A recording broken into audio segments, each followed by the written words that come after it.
ସମସ୍ତଙ୍କୁ ଶୁଭେଚ୍ଛା ଜଣାଉଛି। ଜୟ ଗୁରୁ ଜୟ ଜଗନ୍ନାଥ। ଠାକୁରଙ୍କ ପାଦରେ ଅଜସ୍ର ପ୍ରଣତି।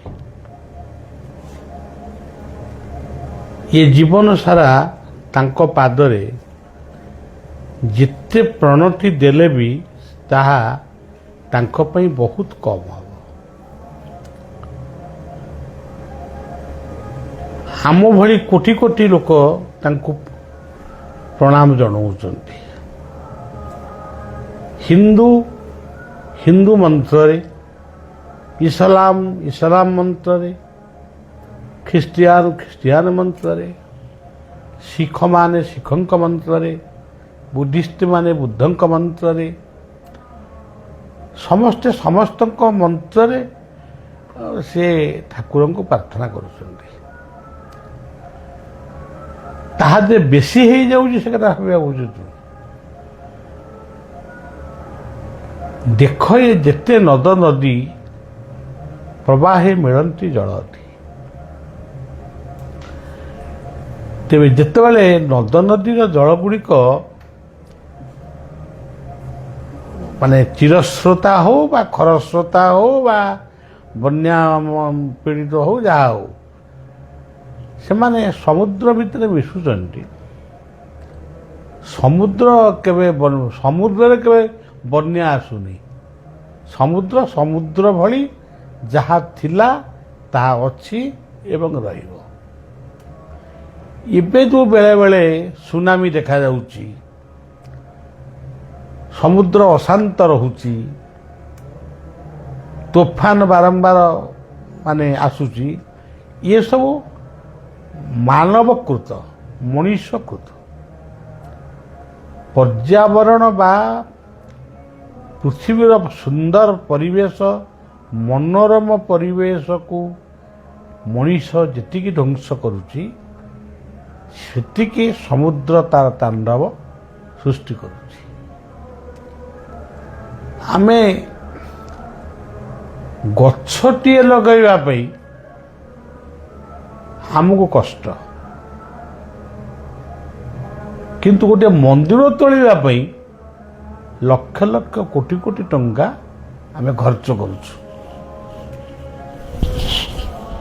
ସିଏ ମନ୍ଦିର ଆମକୁ ଅମ୍ଳଜାନ ଦେବନି। ସେ ମନ୍ଦିର ଭିତରେ ଯେଉଁ ମୂର୍ତ୍ତି ଅଛନ୍ତି, ସେ ମୂର୍ତ୍ତି ବି ଆମକୁ କଥା କହିବେନି। କିନ୍ତୁ ସିଏ ମୂର୍ତ୍ତି ଭିତରେ ଯେଉଁ ଶକ୍ତି ରହିଛି, ତାକୁ ମନ୍ଦିର ଭିତରେ ଡାକିଲେ ସେ ଯାହା କହିବ, ଯାହା କରିବ, ଆମ ଘର ଭିତରେ ବା ଶ୍ମଶାନରେ ଯେଉଁଠି ଡାକିଲେ ବି ସେ ସେଇ କଥା ସେ କରିବ। ସେଥିପାଇଁ ଶିବାନନ୍ଦ କହିଥିଲେ, जिसी देश में जिसी भेष में जिसी हाल में रहो, राधा रमन राधा रमन राधा रमन कहो। तुम जोटी ठाओ, नदी कूଳରେ ବସିଛ ତାଙ୍କୁ ସ୍ମରଣ କଲ, ମନ୍ଦିର ଭିତରେ ସ୍ମରଣ କଲ, ମସଜିଦ ଭିତରେ ସ୍ମରଣ କଲ, ଚର୍ଚ୍ଚ ଭିତରେ ସ୍ମରଣ କଲ, କିନ୍ତୁ ସେ ଯେଉଁ ଶକ୍ତି, ସିଏ ତମ ପାଇଁ ପ୍ରେରଣାର ଉତ୍ସ, ସିଏ ତମର ସବୁ କିଛି। ସେଇ କଥାଟା ମଣିଷ ଆଜି ବୁଝିପାରୁନି। ଗଛଟିଏ ଲଗେଇବାକୁ କଷ୍ଟ, କିନ୍ତୁ କୋଟି କୋଟି ଟଙ୍କାର ମନ୍ଦିର ହେଉଛି। ଆପଣମାନେ ଦେଖନ୍ତୁ, ମୁଁ ଆପଣମାନଙ୍କୁ ଗୋଟିଏ କଥା କହୁଛି, ଜଗନ୍ନାଥ ମନ୍ଦିର କ'ଣ ପୃଥିବୀର ଅଭାବ ଅଛି? ପଶ୍ଚିମବଙ୍ଗରେ କ'ଣ ଅଭାବ ଅଛି? ଆପଣ ପଶ୍ଚିମବଙ୍ଗର କେବଳ କୋଲକାତା ସହରଟାକୁ ଆପଣ ବୁଲିକି ଦେଖିବେ, ବଙ୍ଗ ଉତ୍କଳ ମିଶିକିରି, ବଙ୍ଗୀୟ ବ୍ୟକ୍ତି ଉତ୍କଳୀୟ ବ୍ୟକ୍ତି ମିଶିକିରି, କେଉଁଠି ଉତ୍କଳୀୟ ମିଶିକିରି ଜଗନ୍ନାଥଙ୍କ ମନ୍ଦିର କେତେ ମନ୍ଦିର ହେଇଛି। ପୁଣି ଗୋଟେ ବିବାଦ ଘେରକୁ ଆସିବା ପାଇଁ, ଚର୍ଚ୍ଚାକୁ ଆସିବା ପାଇଁ ଦୀଘା ଭଳି ଗୋଟେ ପବିତ୍ର ସ୍ଥାନରେ, ଦୀଘା ଗୋଟେ ପବିତ୍ର ସ୍ଥାନ, କାରଣ ଯେହେତୁ ସେଠି ବଙ୍ଗୋପସାଗର ପ୍ରବାହିତ ହେଉଛି, ସେଠି ପୁଣି ଗୋଟେ ଜଗନ୍ନାଥ ମନ୍ଦିର ଆଉ ଗୋଟେ କରିବା କ'ଣ ଦରକାର? जदि से दीघा कूल जदि जगन्नाथ नाम गोटे उद्यान सृष्टि करा गोटे पार्क सृष्टि करा ताहले दर्शक माने चतुर्गुणित आकर्षित होता ये अनेक कथा रही अनेक जगह देखा जाउछि लोकों को खुशी करने मनरे भक्ति नहीं कि प्रेम नहीं कि प्रीति नहीं कि किसी नहीं गोटे मूर्ति गढ़ी रोचंती वर्षे के 2 वर्ष खंडे तादे फुलमाला कहीं अनौना एवं तो आप जानी जन फुटबॉल खिलाड़ी मु तो कौ देश आसी मुझे ठीक भाव कही पारुनी आम देश को आसी किंतु आम देश को आसी सी हूँ महान कथा तांकर महानता जेहेतु भारत को आकर्षित होकर तांको कौन टीवी परदारे देखी ही ना आपण को घरे घरे वर्तमान हाथ में गोटे 2टा 3टा मोबाइल फोन अच्छी मोबाइल भीतर तो सब आसूची रूपटा कौन देखी ही ना तांको देखापी लोक 10,000 15,000 टंकार टिकेट कर युवक कहते मु 10,000 टंका दे टिकेट कली कि विफल हली मो मनटा दुख होगला सी जब बाबू मोर देखा हाँ मुझे कहती जे दुखटा कौन है सी आसवा द्वारा भारत पाकिस्तान कौन मिशीगला सी आसवा द्वारा कौन भारत अमेरिका चीन रो संपर्क आउरी बुद्धि है अपन देखंतु कोलकाता रेलवे स्टेशन माने एयरपोर्ट रे माने लोक देखा एते मड़ा दला चकटा हेले जे क्षत विक्षत हेले से बंगाल मुख्यमंत्री आमर सी भी आम भारतीय सी पुणी से दला चकटा पाई से जनता को क्षमा मागिले ताहले ये को प्रकार प्रीति तापर आम शुणिलु तांकर गोटे विराट मूर्ति कोटी कोटी टंकार खर्च हो गोटे मूर्ति है से मूर्ति क्या कि बर देव तांको मने रख तांको आदर्श को मने रख तांको चिंतन को मने रख तांको पई तुम गोटे हाँ गोटे किसी गोटे गोटे खाया पीवा हस खुशी कर से अलग मूर्ति कल कई दिन से मूर्ति पूजा पाइबे तेणु सज्जन ये सब कथा हूँ वर्तमान आमर वर्तमान गोटे गोटे रोगर परिणत हो महापुरुष अच्युतंकर गोटे बाणी थिला विदेशी शासन विदेशी फैशन भारत रु हम मना किंतु कौ दिन से हम कही ना किए बुझे मु जानी किंतु कहीं मु देखुची विदेशी शासन आज भी आम भीतर अच्छी विदेशर फैशन आज भी आम अनुकरण करूँ स्वदेशी फैशन आम भीतर आकर्षित नुहे स्वधर्म प्रति आमर जी आंतरिकता नहीं आमे स्वधर्मे निधन श्रेय परधर्म भयावा एक जानिक आमे विदेश कथा विदेश खाद्य विदेशर पोशाक विदेशर चलनी विदेशर भाषा ताकू ही आमे अपनार करी नौ तेणु ठाकुर बोली जो शब्द से शब्दर महानता आमे प्रकृत बुझीनु प्रथमटी होची ठ ये ठटी होची अखंड मंडलाकार व्याप्तं जेन चराचरम तत्पदं दर्शितं जेन तस्मै श्री गुरवे नमः। ये हूँ ठ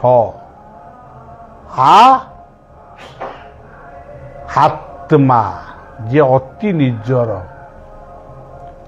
जो अदृश्य ज्योति सबुठारु आमर निजर से अच्छी बोली आमे बंचीचे से चलीगले आमे पोड़ा हवा कि पोता हवा। ये हूँ था ये जगत रे जेते था अच्छी एमती रोषेई घरे माँ टे रोषेई करुची आज 5 ठा कला काली 3 ठा करिथिला सेमती ठा कहले विभिन्न द्रव्य विभिन्न मनोरम आकर्षणीय स्थान वस्तु इत्यादि ये सबू होउचंती से था से पहाड़ पर्वत नद नदी वृक्ष तरु तृण लता ये सबू गोटे गोटे था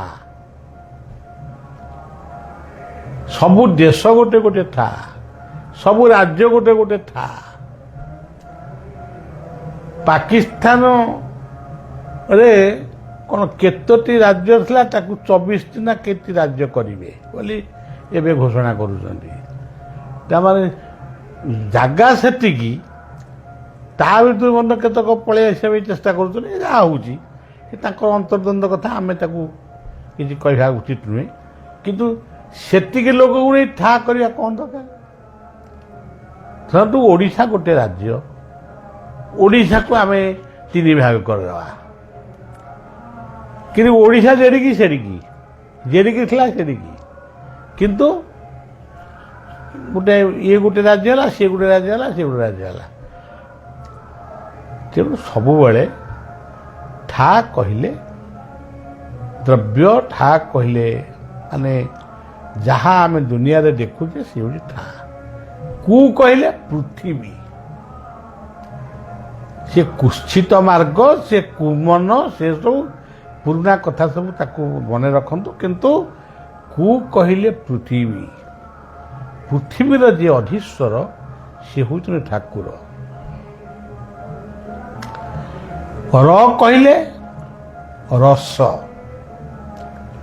क्यों रस आदि रस श्रृंगार रस हास्य रस वीर रस कारुण्य रस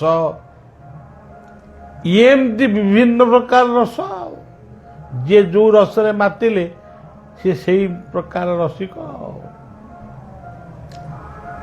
तेणु यही रस को नहीं समग्र जगत चली यही होचंती ठाकुर। विश्वर विपद मुहूर्त धीरे धीरे घने आसुची विप्लवर पदध्वनि बलिया को मध्य शुभुची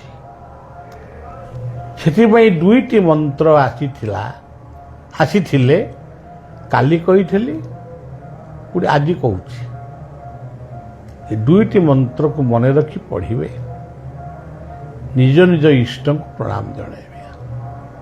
जयंती मंगला काली भद्रकाली कपालिनी दुर्गा क्षमा शिवाधात्री स्वाहा स्वाधा नमस्ते।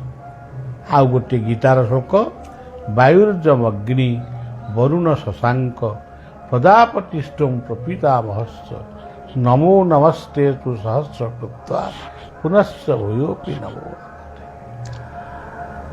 ये 2टी श्लोक वर्तमान गोटे वर्ष सबुदिन कलेटा भल आउ विशेष कही समय नष्ट करू नहीं पर्यावरण प्रति परिवेश प्रति सचेतन हुंतु विप्लव करी शिखु जो विप्लव होची सबुज विप्लव प्रेमर विप्लव आ प्रेमर विप्लव माने आत्महत्या नुहे सी भल पाला ये भल पाला सी बाहानी ये बाहानी और से विष खाई मला से ମାନେ ଦୌଡ଼ା ଲଗେଇ ମଲା, ଏଗୁଡ଼ାକ ସବୁ ଭୁଲ ରାସ୍ତା। ଆକୁ କରେକ୍ସନ୍ କର, ନିଜକୁ ସମର୍ପିତ କର ଗୋଟେ ନିର୍ଦ୍ଦିଷ୍ଟ ଆଦର୍ଶରେ। ସେ ଗୀତା ହେଇପାରେ, କୁରଆନ ହେଇପାରେ, ବାଇବେଲ ହେଇପାରେ।